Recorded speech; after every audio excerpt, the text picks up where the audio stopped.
I know you're asking yourself what's going to happen to Megalith of the month. Well, it's become Ogham. It's become the Tree Ogham calendar. So, in this woodland-themed almanac, I'm never going to say that word properly, by the way, Thursday the 15th January 2026. Thank you. We're taking inspiration from the Celtic Tree Ogham. I hope I'm saying that right. Choosing a tree per month to guide us through the year. I think this month, is it birch? Because we did that, didn't we? Yeah, birch. From the new moon on the 18th of January, which is on Sunday, isn't it? Yes. Very nice. I kind of get that for a new moon as well. It sort of makes sense. The ancient Ogham script is found carved into stones. We're back to the stones, never far from the megaliths. In Ireland and Wales, scholars are unclear about exactly what its use was. Was it the alphabet of the language of the Druids? Was what? Oh, I see, the Ogham script. Or used to mark goods and graves, to pass messages, or a secret language to thwart Roman invaders. It may have been passed down orally and on perishable materials such as wood. That's so cool, isn't it? Ogham was recorded in medieval manuscripts, and the letter's connection to trees is mentioned in two old Irish manuscripts.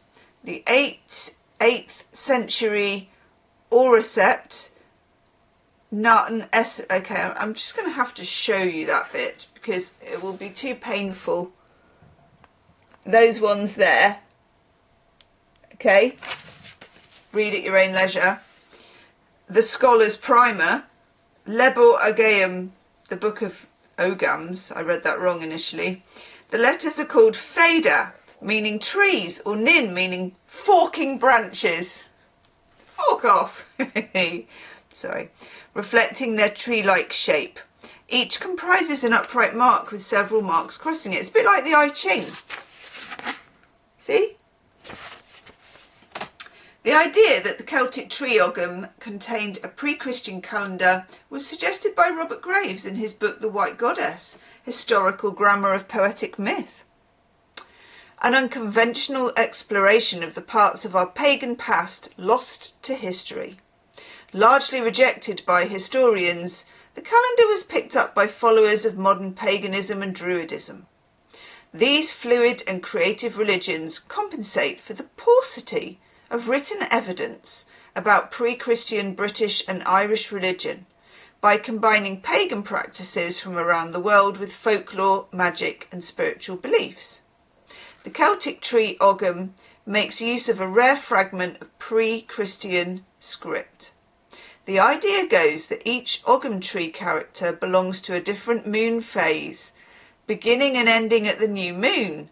The folklore, habits and even growing conditions of each tree are tied to the energy of a month. Birch is the January tree, and it's a tree that colonises new ground with bark that makes a brilliant fire starter to light the way into the year ahead. I'm liking the cut of the jib on this one.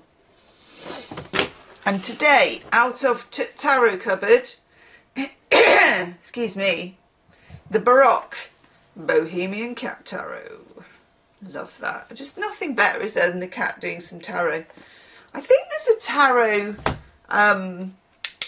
TV series or film out on Netflix, isn't there? Has anybody seen it?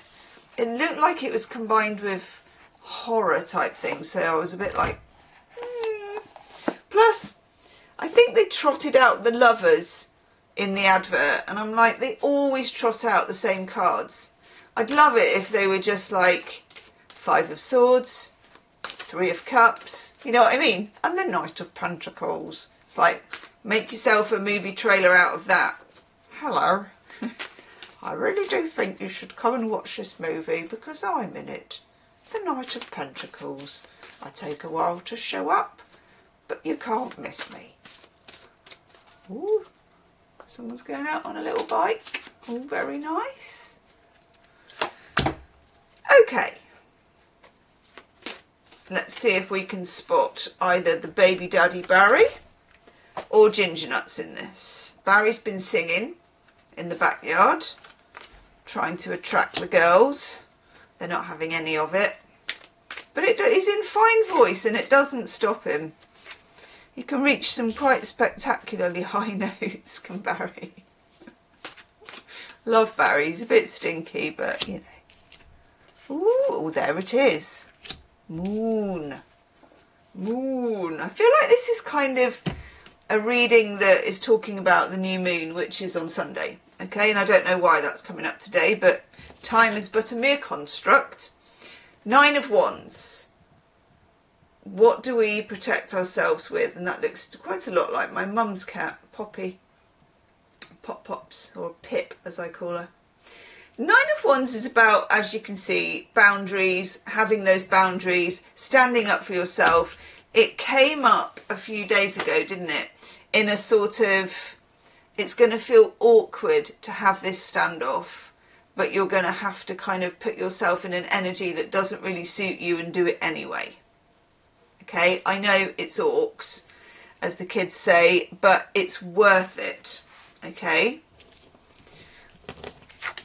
What is at stake here, interestingly? We have the Fool. Now, when you get the Fool as this lovely chap, I know it's lovely, isn't it?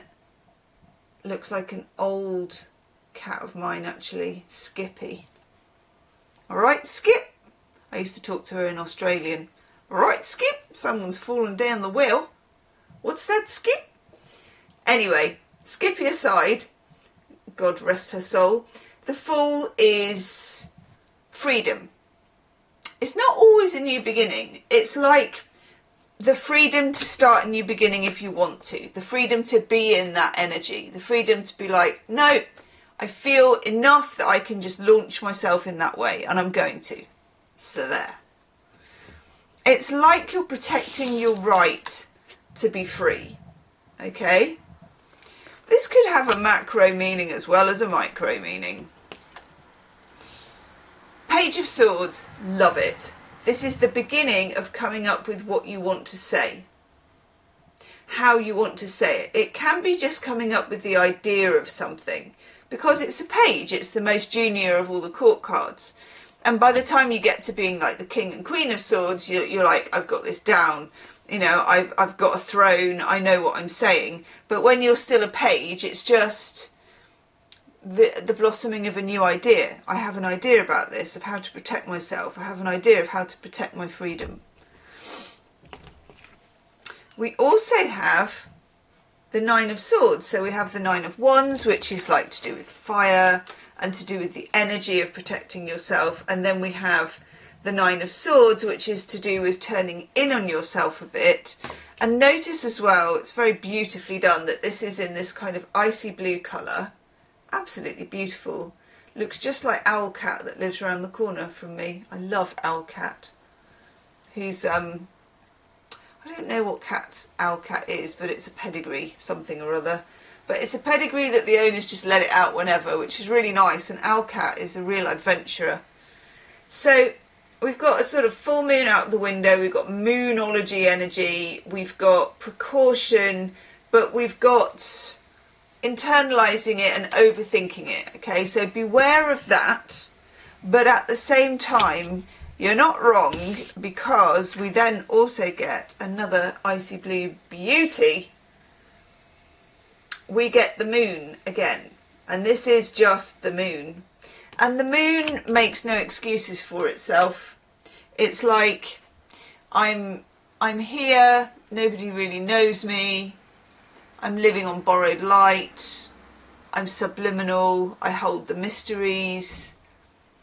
I mean, I love it, but at the same time, there's a mystery to your freedom here. There's a mystery as to why you want it, that you don't really need to explain to anybody, even yourself.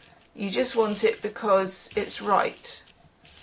Interesting, we've got like a, I don't know what this is now. This is one of mine, I don't know what it is type things.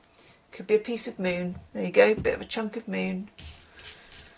I think the moon might be like a dirty brown colour, but anyway, in my head. So there you have it. I like this.